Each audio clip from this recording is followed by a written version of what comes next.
dëgg la Omar xam nga responsabilité dafa rëy boo seetloo bu coronavirus bi ñëwee. depuis le premier jour moom je pense que Youssou Ndour c'est au-delà de l'artiste nit boo xam ne la day symboliser lu bëri. bëri na ay batailles yoo xam ne ay dara yu réew mi di jànkonteel da nga ko ci njëkk a gis en terme de responsabilité donc moom bokk na ci njëkk a ñëw taxaw ne man mii de wax fa dëgg yàlla taxawaay bi ma war a taxaw par rapport ak coronavirus bi moom mooy que man maa war a njëkk a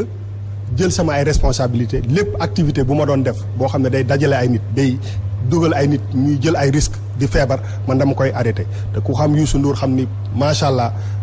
carrière am non seulement au Sénégal mais à l'étranger soo doon xayma manque à gagner boobu financièrement c'est énorme donc nga gis que ni depuis affaire bi commencé à l'exception de benn jour mu toog ne sama salon lay toog woo 4-5 musiciens pour woyal Sénégalais yi parce que fu mu ne c'est difficile il a toujours posé acte yooyu parce que en responsable en leader il s'est dit que amul woon pour moom muy encourager dara loo xam ne day propager feebar bi je pense que loolu moo wundu woon décision bi mu njëkkoon jël pour ne pas en tout cas retourner sur scène wala dajale ay nit foo xam ne seen ay wér-gu-yaram mën na ci am ay risques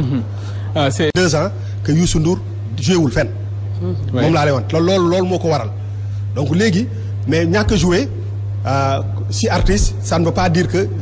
ñàkk a créer donc moment boobu yëpp moom mi ngi doon en dehors de li muy liggéey ci yeneen fànn mu ngi liggéey këram di créer lu bëri donc jege naa ko jege boo xam ne xam naa loolu donc et décision boobu dañ ko bàyyil donc quand il a effectivement annoncé que dafa doon anticiper si nit ñi parce que gisoon na ni feebar mi ngi commencé wàcc balaa gars yi di ko teg pression naan ko dellu sur scène mu ne man jéew ma mu teel ko wax mais ma dégg ko mu ne aussi mi ngi travailler parce que jotoon naa dégg ay quelques trucs après man je suis allé le voir ne ko ma ne ko Youssou Ndour si mim réew sant yàlla presque mënta ñàkk faut pas ne pas faire quelque chose pour les Sénégalais parce que yaakaar naa ni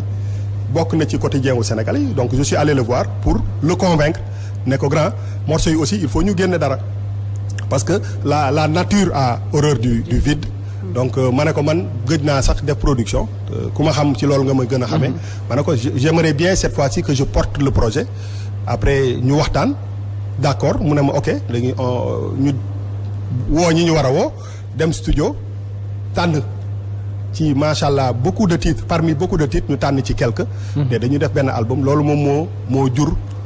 projet bi album bi la jëm ci wàññi ko mais pour man affaire de dimension la dama lay expliquer un peu dimension bon bu ma yaakaar ci Youssou Ndour mooy man mi nga xam ne maay produire album bi am na foo xam ne du ma fa egg ak moom pourquoi je le dis mooy